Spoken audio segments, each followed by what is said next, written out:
It's an exhibition of signs I've been collecting for almost 30 years that really reflect, I would say, a certain period of Jewish history and of acculturation and assimilation of Jews coming to America and finding their way here. So some of the signs are in Yiddish, and some of the Yiddish is Yiddish and English mixed together in kind of interesting ways. And I think this ongoing theme of acculturation and assimilation is really part of the American story, and particularly New York story and the Jewish stories. So it continues to unfold that people come here and want to become part of, and their intention with whatever they brought with them from the old country, wherever their old country is. And what these signs in particular are of, as I said, from a certain period of American Jewish history, where Jews were coming to America as the land of opportunity and wanting to participate, but many of the signs I have are from synagogues, so they still felt connected to a traditional past, even as they were adapting and adopting America. It really began with these synagogue signs and began to expand it a little bit in other areas, one in terms of commercial signs from the Lower East Side in particular, not necessarily in Yiddish, some in Yiddish, but a lot of English signs, and also food signs.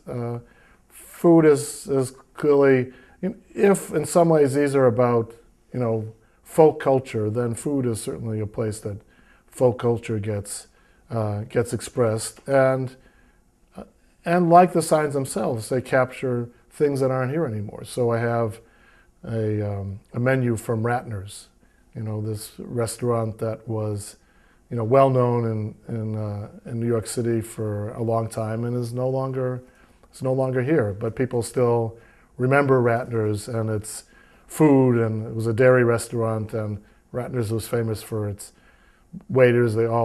Waiters all seemed to be 125, and when you ordered something, they would say, no, don't take that. Here's something else better on the menu. So there was a whole kind of dialogue and style of waiters at Ratner's.